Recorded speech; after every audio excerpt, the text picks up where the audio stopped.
Everybody come see us on tour. We'll be in Columbus, Dayton, Cleveland, Cincinnati, Lexington, Kentucky, Burbank, California, and Honolulu. Go to jimmydore.com for a link for tickets. Here's another mainstream media hard-on. This guy, John Harwood, he's a journalist, public speaker, Wall Street Journal, New York Times, NBC, CNN. And what does he have to say? The craziest thing about this election is that we have a very good economy, the best in the world, and so many people feel and act and pretend that it's bad.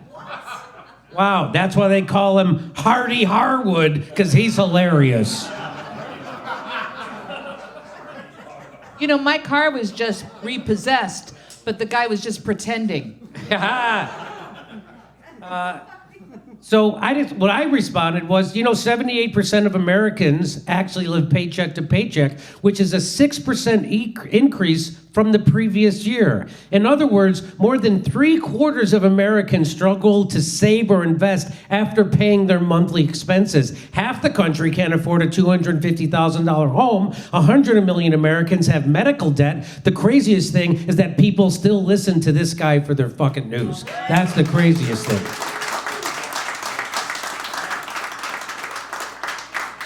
No wonder they want to shut us down, Sam. Go ahead. Yeah, he in his bio says speakeasy, which is just slogan for lying, right? That's basically how that is. That's the name of his show.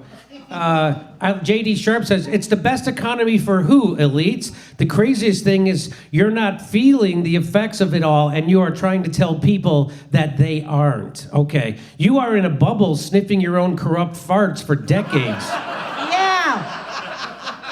You have no idea what's happening, and you are completely detached. Cubans have a better life expectancy than Americans. Does he mean Mark Cuban? Anyway, half the country's too ugly for OnlyFans. That's the problem. Mainstream media is basically rich kids convincing you that poor kids are the problem. That really is what the mainstream media is. It's just a bunch of rich kids from very expensive schools right. convincing you that poor kids are just destroying the country and are dangerous to the journalists, when I grew up, used to come from blue-collar backgrounds, and they weren't looking to make friends with the elites. They were looking to fuck them up. Yeah. But then Bill Clinton did the Telecommunications Act, which took us from 50 giant media companies down to 6. So if anybody wants to work in the media, they have to work for one of the 6 billionaire-owned companies, and that's why they come from Ivy League schools like Columbia or Northwestern. And why do they handpick those people from Ivy League schools? Because the billionaires who own the media know those motherfuckers are going to be class loyal. And that's exactly what they are. And that's exactly what this guy is a guy being class loyal. That's right. Before Kamala took office, the Geico Lizard had 2 homes. It's also in like entertainment, Hollywood. How many of these famous people throughout the years were all the sons and daughters of military brats? They were just all their parents were high. I mean, the whole Vietnam War was started off Jim Morris's dad, the Gulf of Tonkin. Yes. Because they know that these kids will be loyal to the military because they grew up in a military house. So this is what they do. Well, because they use their kids in MK Ultra. They sold their own kids to it. 100%. And I mean, look at what happened.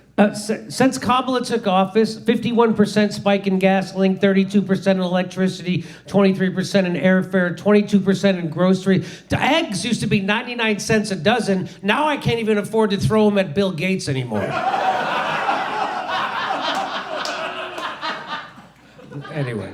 So it just gets car insurance, eggs, K-12. Look at the food for K through 12, 66% rent. Anyway, it's but that's the kind of news.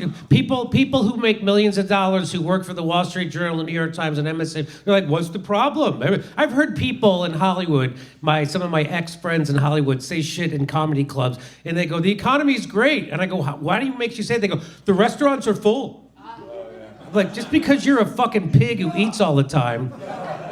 Anyway, so at least there are some liberals who actually aren't afraid to tell the truth about what happened. And here's one of them. This guy, Daniel Negrin, he says, the reason why she lost is you conspired to block Bernie, you discarded and defamed Tulsi Gabbard, you didn't invite Elon Musk to a summit on electric vehicles, you blocked RFK and others from having any path to make their cause in a primary. You embraced wokeism and identity politics, demonizing the evil white cisgendered male population, extra scorn for those who have attained financial wealth. You further insult them by telling them that they didn't vote for Kamala because they are racist and misogynist. You then anointed the most unpopular vice president of all time and tried to gaslight us into thinking she is the next coming because Meg Stallion shook her ass on stage to get the vote out because joy. What exactly did you expect would happen? These are your sins. Will you learn from them or continue to repeat them? America has spoken, and they are not buying what the DNC is selling. Wake up call. Yeah. Yep.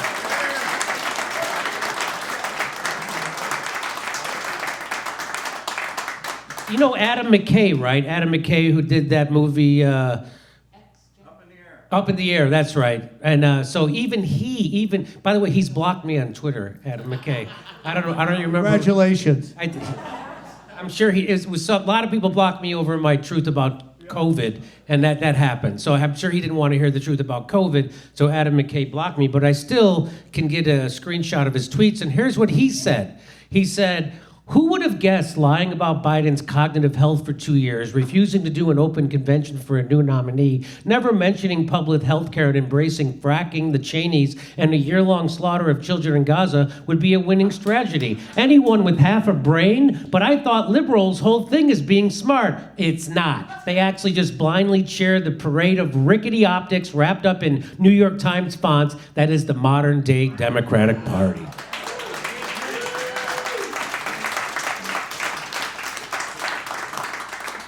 That's Adam McRae, and he's right, but who would have guessed that he was right? I mean, he sure kept his fucking mouth closed before the election. That's all I'm saying.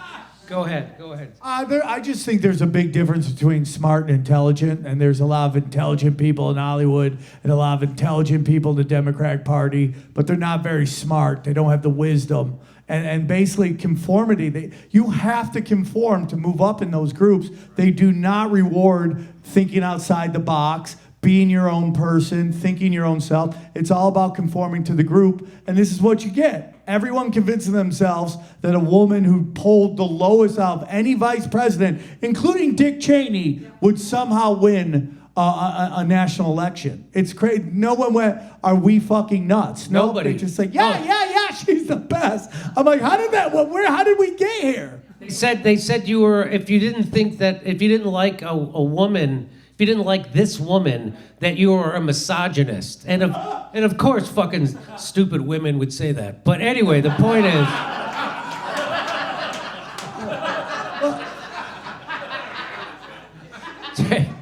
Trey, let me ask you. No, I have to. No. This is my message right here all night. No talk. I talk all week long. This is it. I'm kidding. Go ahead, the best part of the whole thing was bringing in Hillary Clinton, who literally, you could say, suffered the biggest loss in humanity, in the history of people competing since a caveman grabbed a stone and threw it at another caveman. This is the biggest loss ever. She picked her candidate. She had 3 people. She's like, these 3 people I want to run against. And they ended up, Donald Trump ended up being one. She had the complete and utter media behind her. She got all the questions. She got all the news, all the internet. Everybody. I mean, think about when she ran, how the internet just conspired behind her. And she still lost. And then you bring her in to give you tips on how to beat the person she lost to. Like, it's absolutely insanity. I know. Everybody come see us on tour. We'll be in Columbus, Dayton, Cleveland, Cincinnati, Lexington, Kentucky, Burbank, California, and Honolulu. Go to jimmydore.com for a link for tickets.